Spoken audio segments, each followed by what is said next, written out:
Alright, Great Dark Beyond. We are talking Warlock cards now.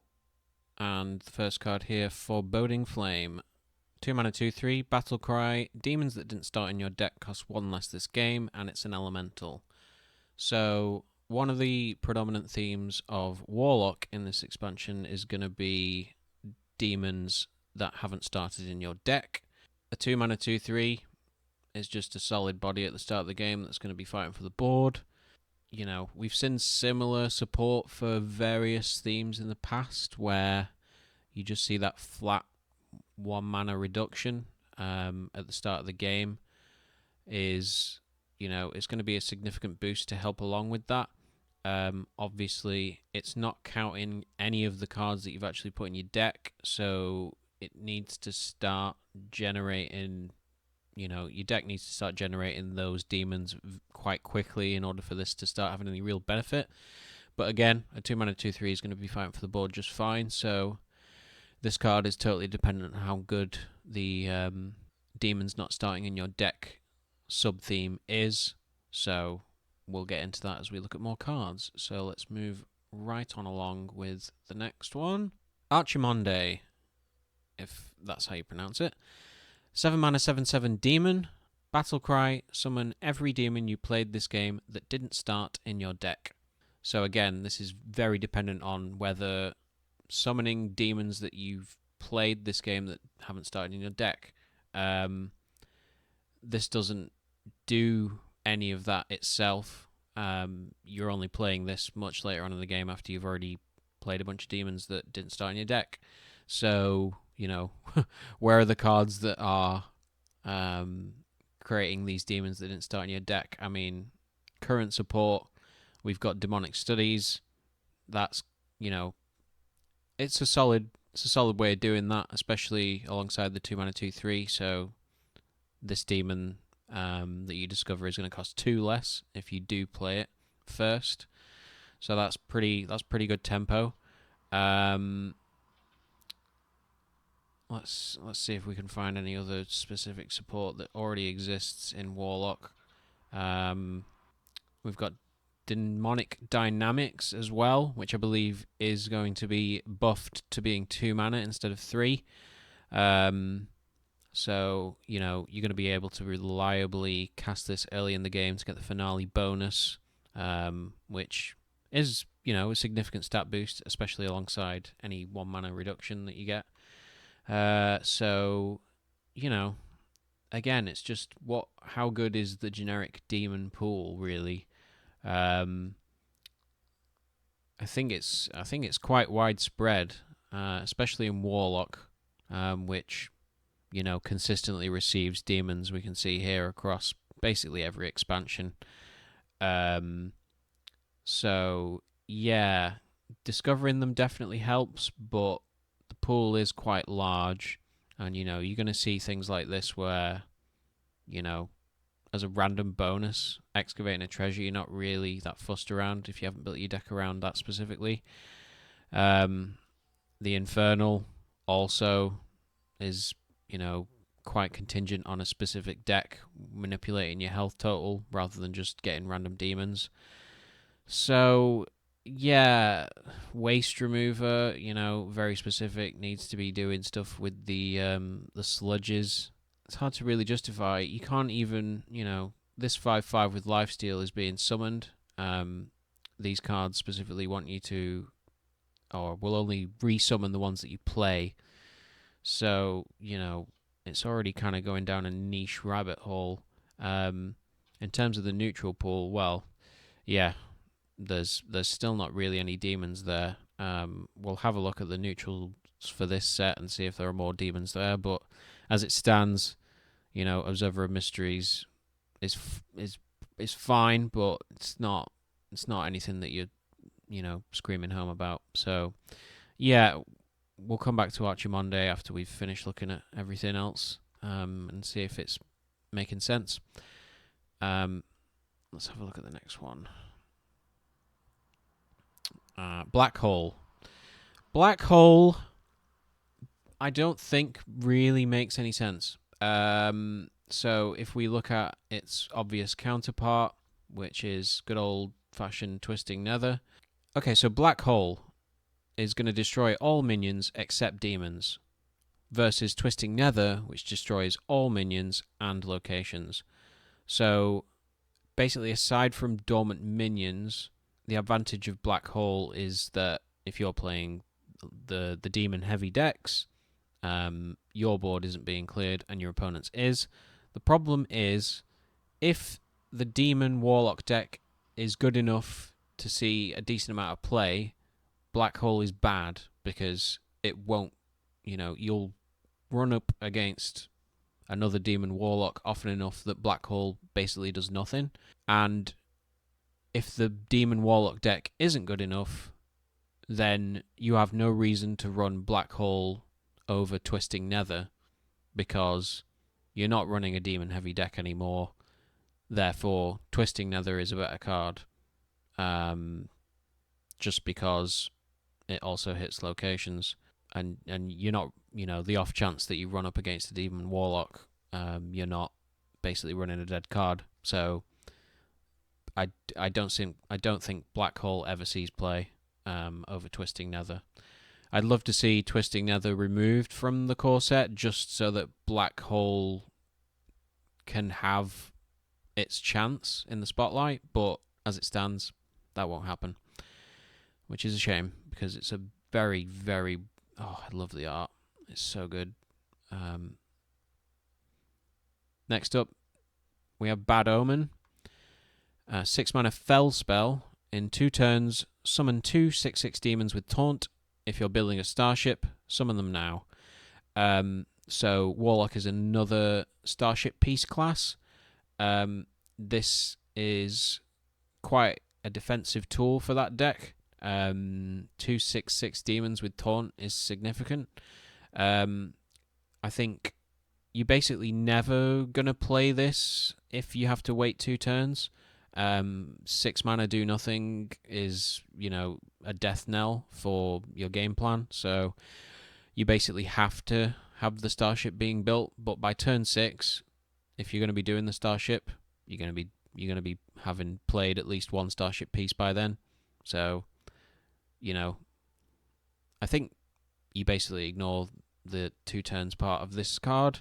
It's just contingent on whether starship warlock is a thing. So again, we'll come back to this card as we look at the other starship pieces.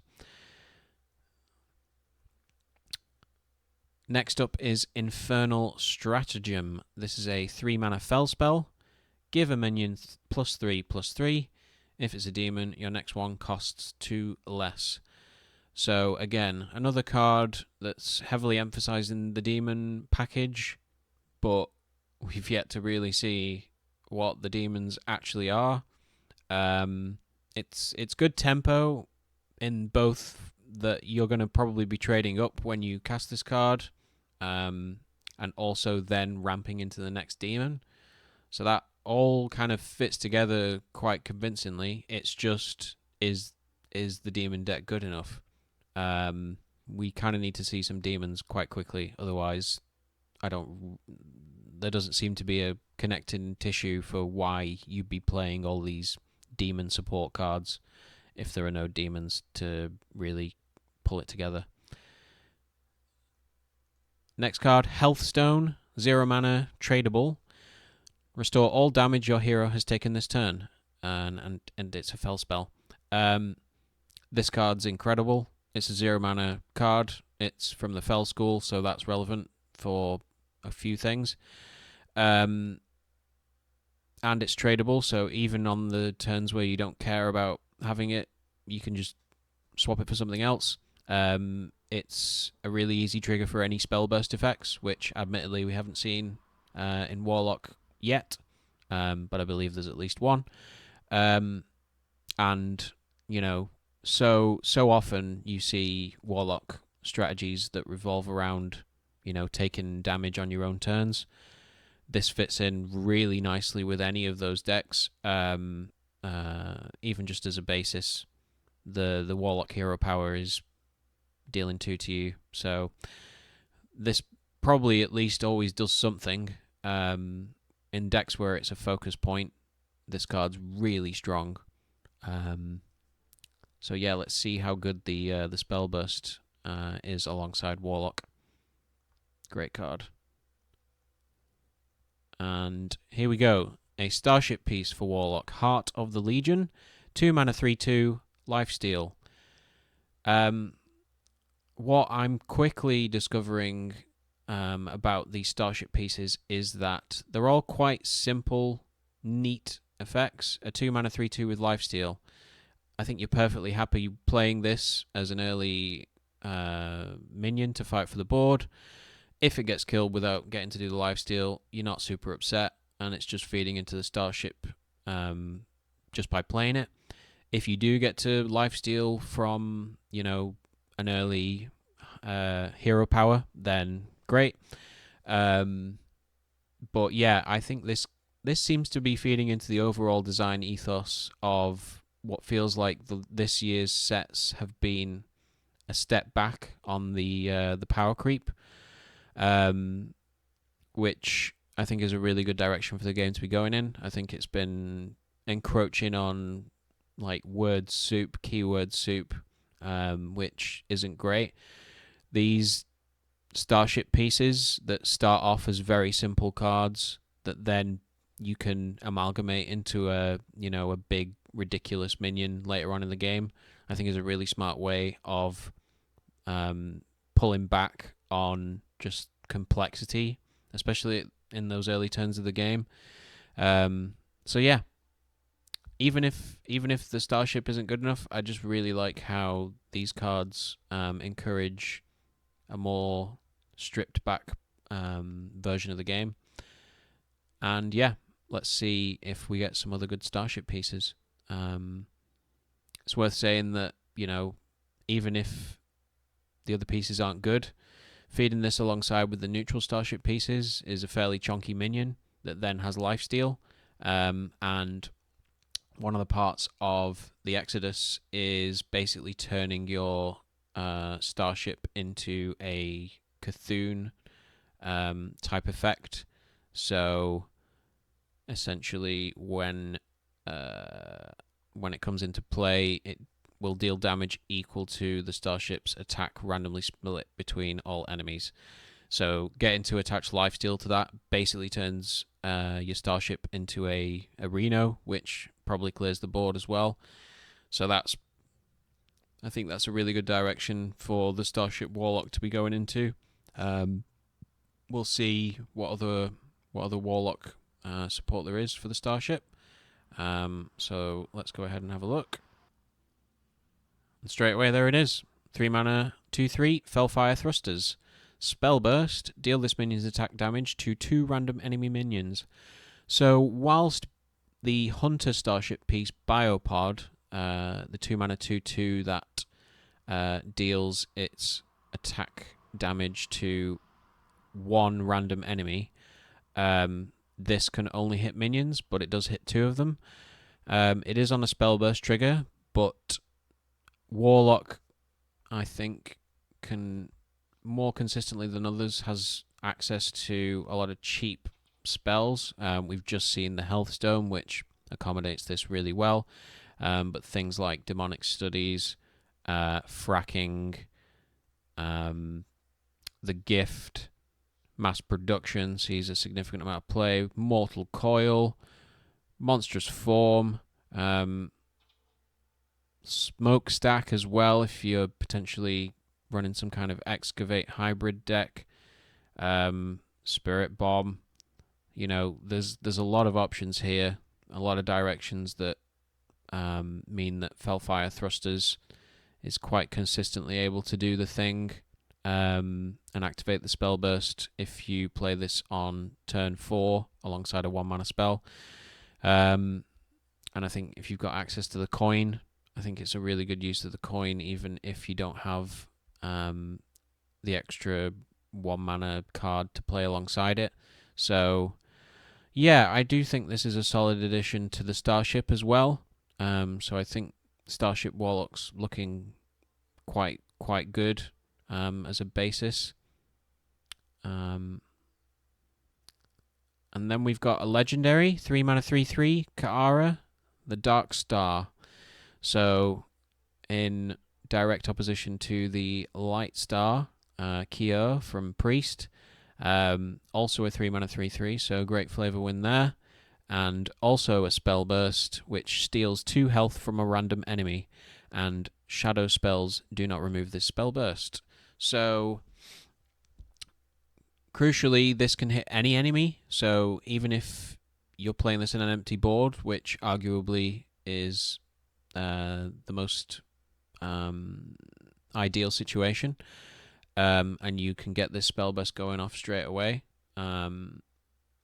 that's going to be hitting your opponent and permanently reducing their maximum health, which can be somewhat relevant.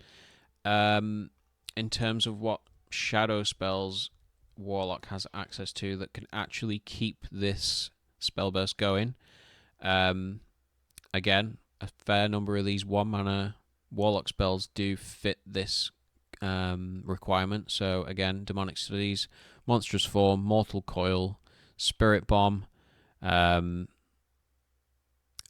further into the game as well, Drain Soul, Cursed Souvenir, Defile. You're probably not wanting to play alongside this because it's going to be, Defile is not something you tend to play if it's going to kill a lot of your things. So unless Kara's gotten really big, Defile's not really going to work there.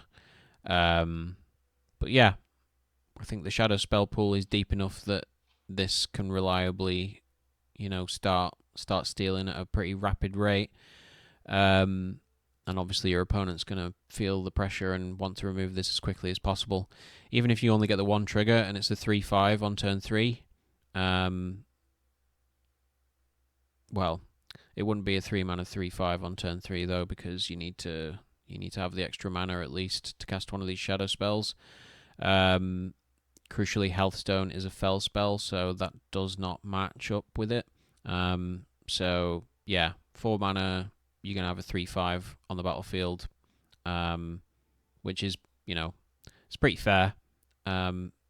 But I think this has a better chance of working than the Light Star. So yeah, we'll see. I don't. Yeah, I don't know if it's good enough on its own, really, and I don't know if shadow spells as a theme is strong enough. There aren't really many other cards which talk about shadow spells. Sketch Artist, it just creates a temporary copy of a shadow spell, which is another, you don't play these on curve either, ideally. Yeah, I don't actually know if this is good enough, which is a shame. But, here's a 2 mana shadow spell, Abduction Ray. Get a random demon, reduce its cost by 2, and it's repeatable this turn. This is quite reminiscent of a rogue spell from all the way back in, it will be the Witchwood. Just can't remember the name of the thing. Pickpocket. So, essentially has the same idea where Pickpocket adds a random card to your hand, and Abduction Ray is adding a random demon. The significant difference here is that Abduction Ray is reducing the cost of said demon by 2, whereas Pickpocket just threw them in your hand. The problem with Pickpocket was just that you only really ever were to cast Pickpocket if you were already ahead, and if you're already ahead, you want to be doing something else than just randomly adding cards to your hand. So I think Abduction Ray suffers from a similar issue, even with the mana reduction, because, whilst you can get demons that cost 2 or less and therefore cost 0 from this that you can play alongside it, I think that's not frequent enough that you can reliably be putting this in your deck, casting it early in the game, and not basically shooting yourself in the foot. And the later on in the game that it gets, the less that anyone cares about generating random demons, even if they are cheaper. So I don't think Abduction Ray really works.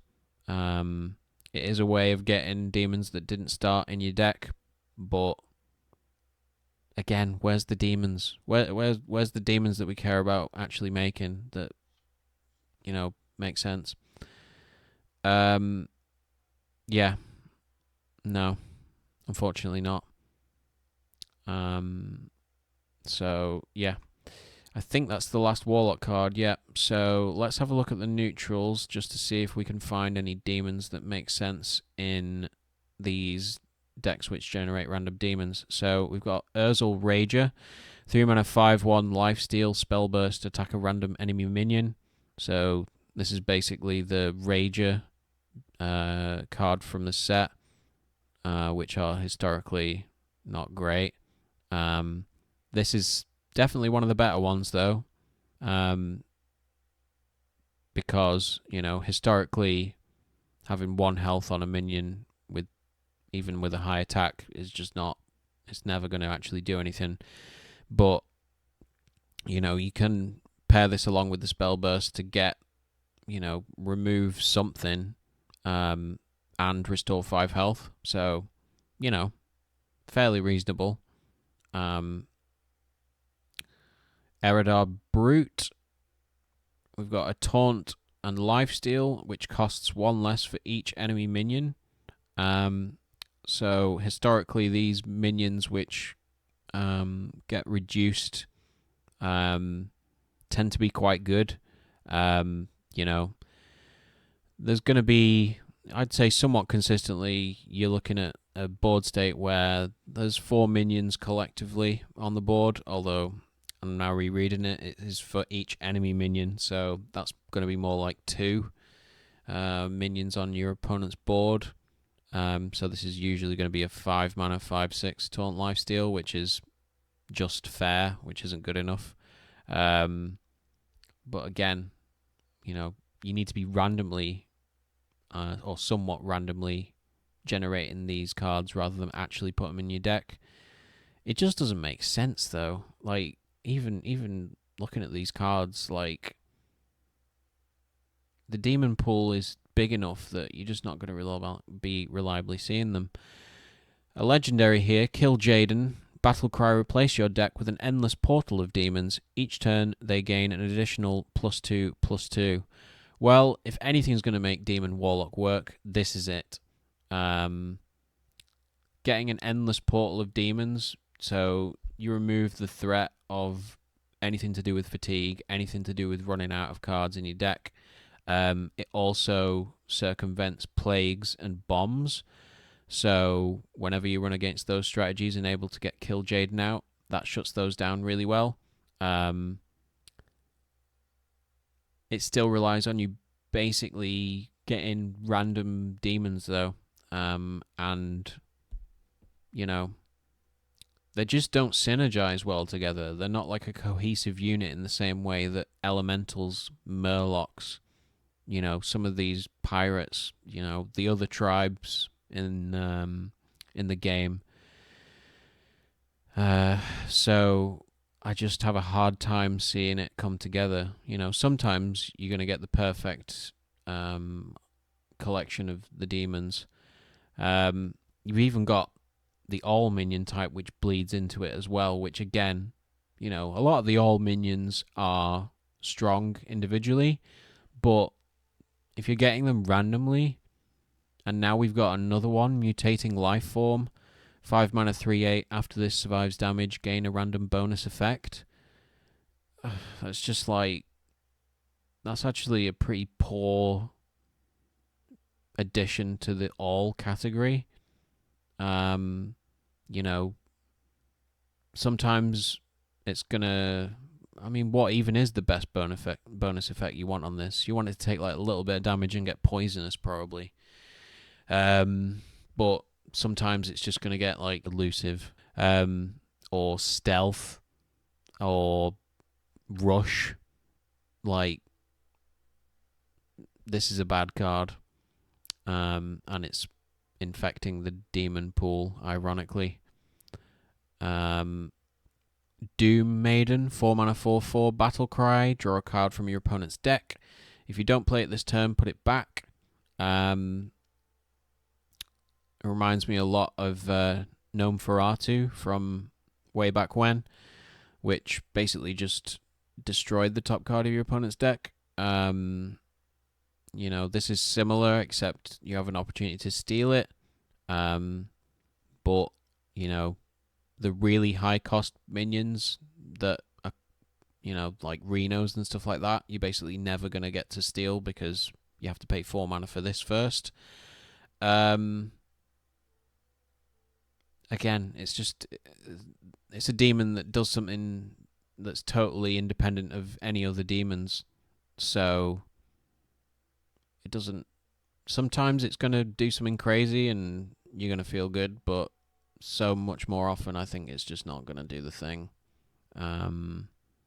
So yeah. Relentless Wrathguard. 3 mana 4/2 battle cry. Deal 2 damage to an enemy minion. If it dies, discover a demon. Well, I think this is as good as it gets then. It's a solid removal. You get to, direct the damage where you need it to go. And, you're going to be deliberately setting up situations where, yes, it's going to die, therefore you discover a demon, and then that demon didn't start in your deck, so then that feeds into it. So this is actually a card you want to be main decking for the Warlock Demon deck, which then feeds into the theme. But this one card on its own, isn't enough to support the entire theme. And that's it. So yeah. I think Warlock is going to be doing Starships if it's going to do anything out of this new set. And I don't think the Demon deck is good enough, unfortunately. Yeah. That's a shame. Maybe next set. Although I do think the Starship deck seems good, so yeah. Starship Warlock, yes please. And next up, we've got Mage. So let's get right on with it. Archwing Pilot, 7 mana 4/3 Draenei. At the end of your turn, deal 3 damage to a random enemy, and Spellburst summons an Archwing Pilot. So let's ignore the Spellburst. Paying 7 mana for a 4/3 is pretty atrocious. And at the end of your turn, you deal 3 damage to a random enemy. So these can go face. But by turn 7, dealing 3 damage to a random enemy, I think is, there's going to consistently be minions on your opponent's battlefield which have more than 3 health. So, this isn't going to do enough. And it's just going to get removed. 3 damage removal is rife. So you really need the spell bursts in order to make this relevant. So, on turn 7, what's Mage going to be doing that's going to accompany this really well?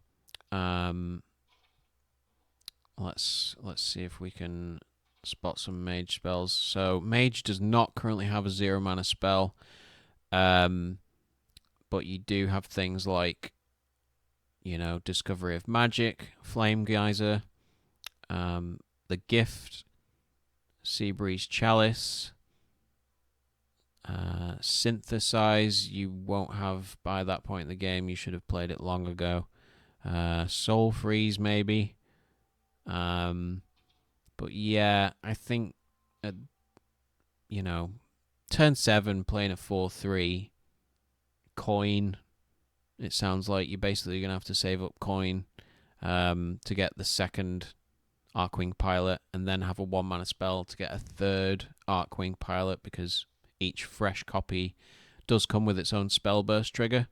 So you can, in theory, get a series of these coming out, but I just think it's going to be too hard to pull off.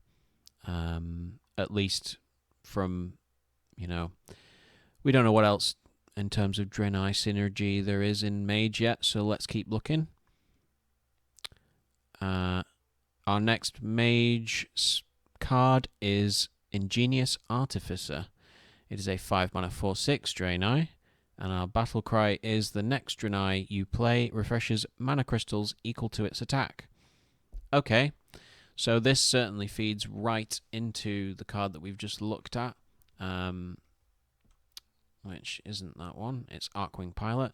So yeah, in theory, you play the Ingenious Artificer on turn 5, do some other stuff, and then on turn 7, you play Archwing Pilot, and then it immediately refreshes 4 mana, and then you've actually got something to work with in order to get the spell burst to start triggering. Mage can, I'd say quite reliably get 2 mana and cheaper spells filled up in its hand. So, I think putting these two together means that you can quite consistently get the Archwing Pilot to summon an extra 2 copies of itself, and then you're really starting to make the random 3 damage triggers make sense. It's not enough to justify a Draenei Mage by itself, but it's going a long way. Mana cheat in general is, one of the best things you can be doing across any classes. So yeah, let's see what other Draenei Mage gets, and we might be cooking. Our next card is Blasteroid, a 3 mana 3/4 elemental. Its battle cry is to shuffle 5 random fire spells into your deck, and they cost 2 less. So, playing an elemental 3 mana 3/4 on curve generally feeds into the elemental game plan for Mage. In terms of what kinds of plays you want to be doing in elemental Mage on turn 3 that this is going to be contending with.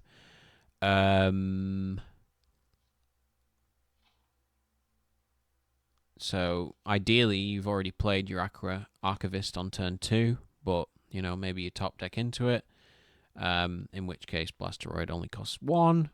The neutral card pool on turn 3, Dream Planner Zephyrus, you don't necessarily want to be playing on turn 3. You can get the I don't know. Yeah, I think on turn 3 you're still kind of getting a gauge on what you want Zephyrus to be doing, whether you're fighting for the board, pushing for damage. So yeah, you don't really want to play that on curve, I don't think, often. Eroded Sediment is a solid turn 3.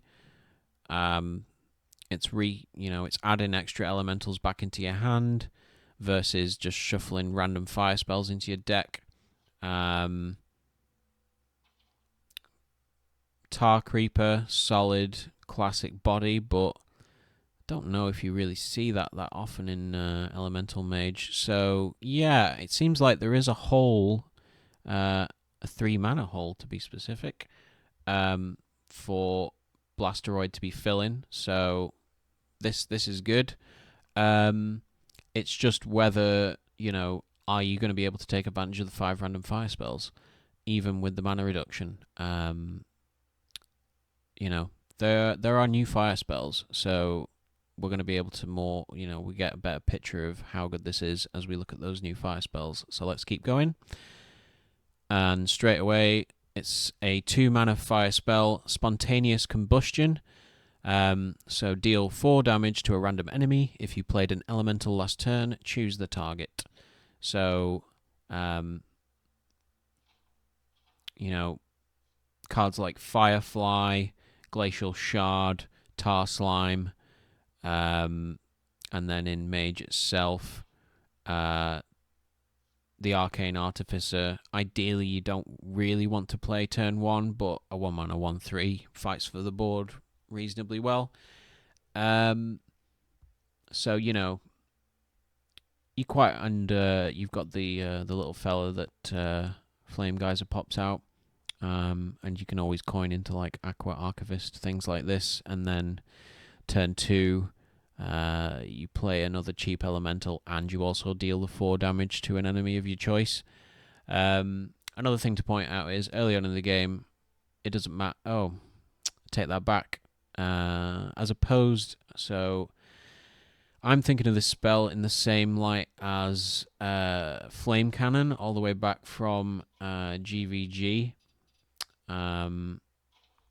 So this was to deal 4 damage to a random enemy minion, whereas Spontaneous Combustion can hit the opponent's face. So I do think you want to be reliably playing an elemental prior to this, so that you can hit your opponent's early minion drops reliably. I don't know if you main deck this, because it is a bit too inherently random without the elemental support. Yeah, let's keep going, just to see what other fire spells there are and whether this justifies, being put in the elemental deck over other ones. We've got a legendary 5 mana 5/5 Draenei, Exarch Hataru. Battlecry, discover a spell and reduce its cost by 1. If you play it this turn, repeat this effect. This is quite reminiscent of a Shaman card from... It's going to be the school set, Scholarmance.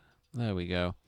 So Shaman had Instructor Fireheart. So basically has the same text on it, more or less exactly.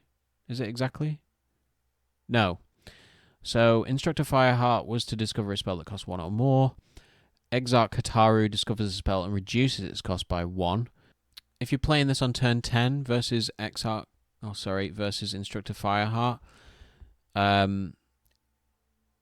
if you play the 3 mana one, it means you get 7 mana to play with as the random discoveries to keep the effect going, versus only having the 5 mana, even with the 1 mana reduction, means that you need to be casting at least 3 spells in order for Exarch Hataru to do more than Instructor Fireheart does.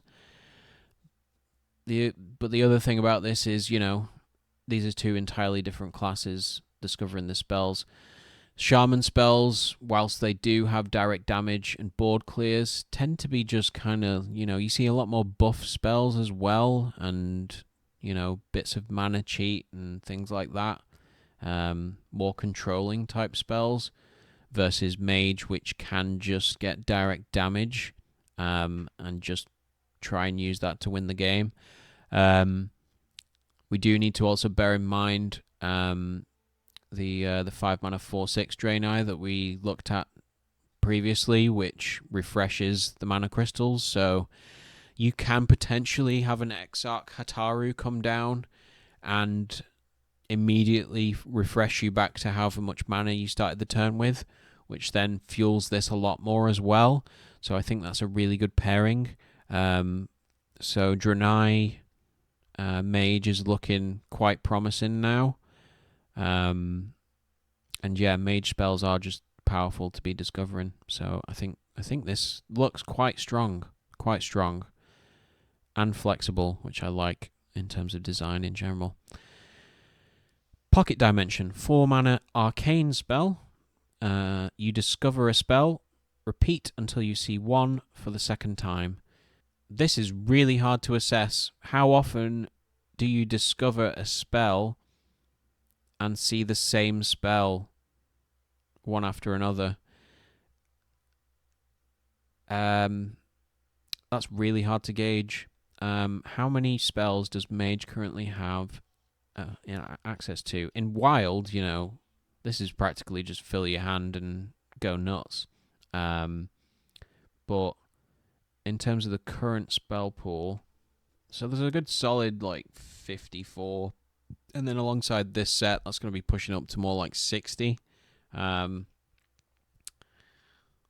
going to have done the statistical analysis here, but I think you can, unless there's always going to be unlucky situations, aren't there?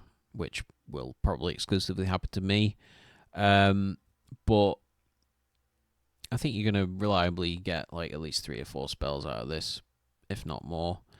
The thing is, you're paying 4 mana to do nothing immediately. So this is another spell where if you can afford to spend 4 mana doing basically nothing, you were already ahead and could have been doing something else like casting Fireball and just burning your opponent down. So this card just doesn't make a great deal of sense. Yeah. There's not much to say. I think this is a silly card, and I don't think anyone actually main decks it unless they just want to have a bit of a laugh. Which, admittedly, this is pretty funny. And you're going to feel good when you fill your hand. We have another Mage Legendary, 6 mana 7/6 Elemental, Saroon. Battle Cry, give all elementals in your deck fire spell damage +1. So this is a really good knitting of the elementals into the fire spells. So, we're being heavily incentivized here to put those two deck packages together.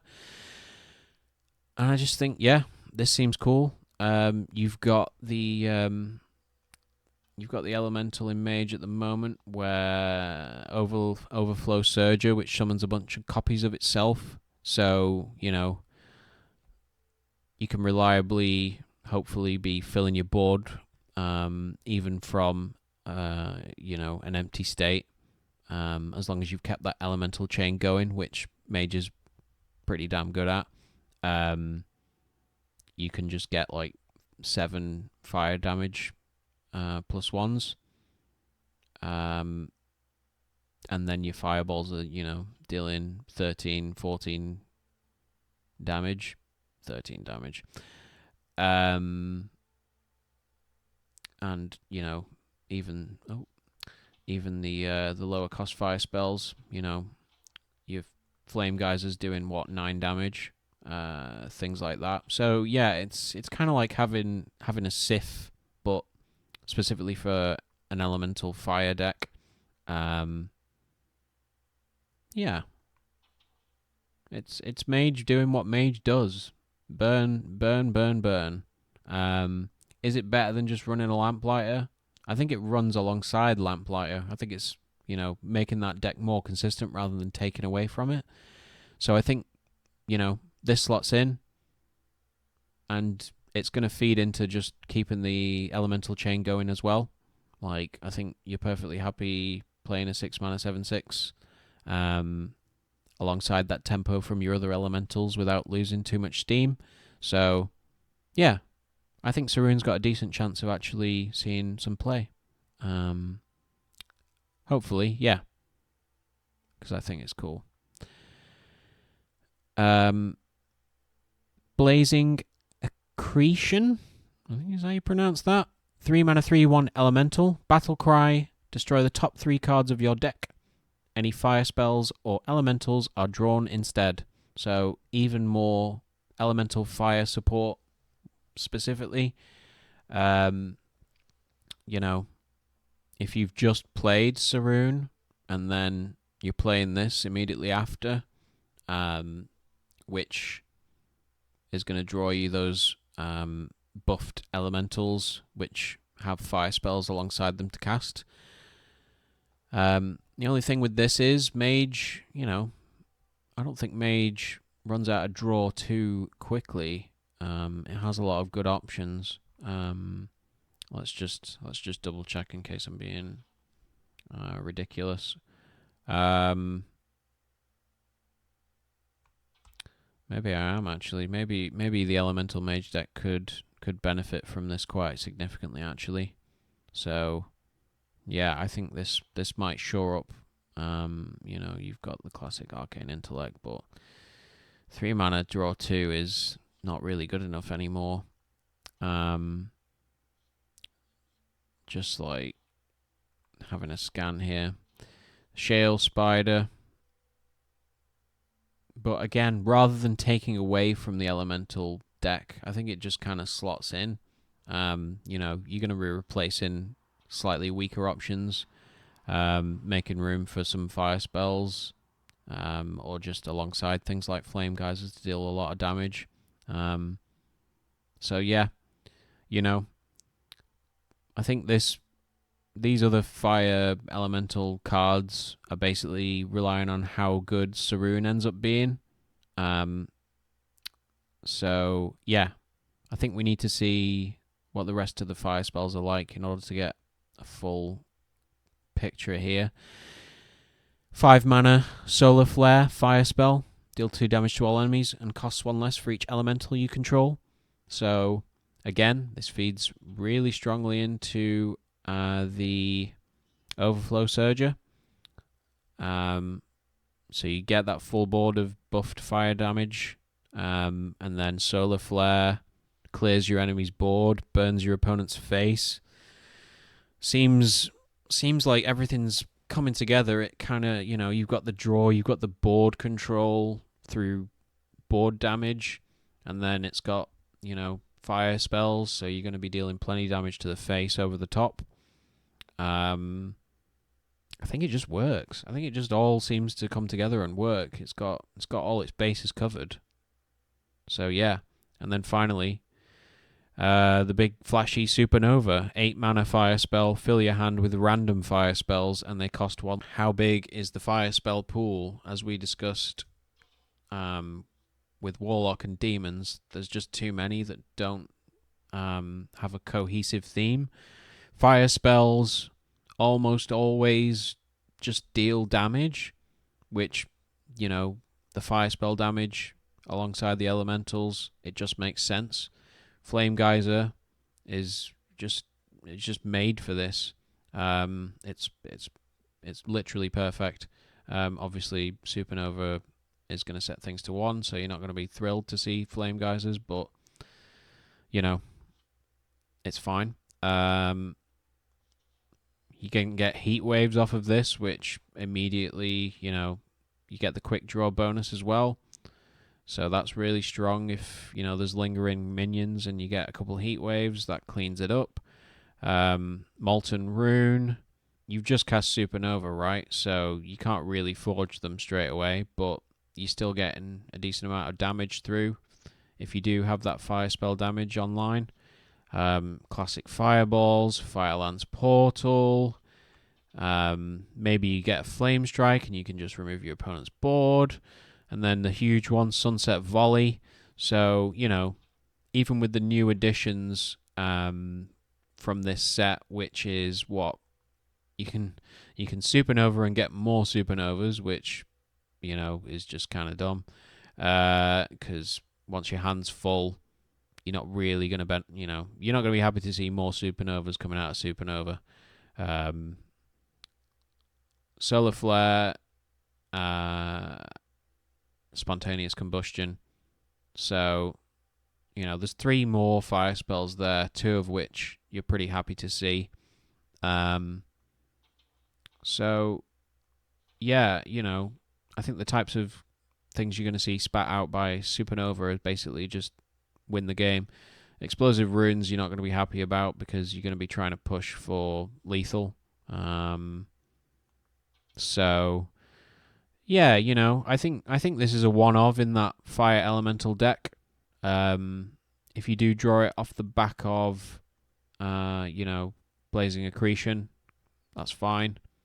So yeah, I think more or less, I guess the only question mark is, does Mage have enough Draenei to make this Draenei package work? In terms of the neutral cards, we did look at these already when we were looking at Priest.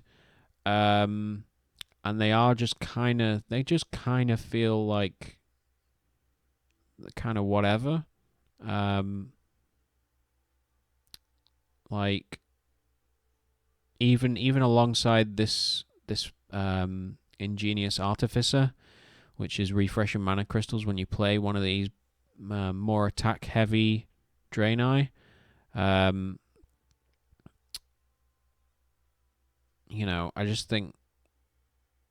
think it's a smaller side package in Mage rather than, an outright focus, which is always going to be a struggle when a new package comes out, a new minion type comes out. It's, the pool of that minion type is going to be smaller, even with retroactive additions to the Draenei from previous sets. This is probably one of the more interesting ones, the Lunar Trailblazer. So yeah, if you're running things like Supernova, and things like Sunset Volley, it doesn't even need to be fire spells for the Draenei deck. So you could be trying something. Well, not Yogg in the Box because that's a no minion spell, but Huddle Up, Tsunami, Galactic Projection Orb. So yeah, this certainly fits in, but not a huge presence for the Draenei in a mage deck.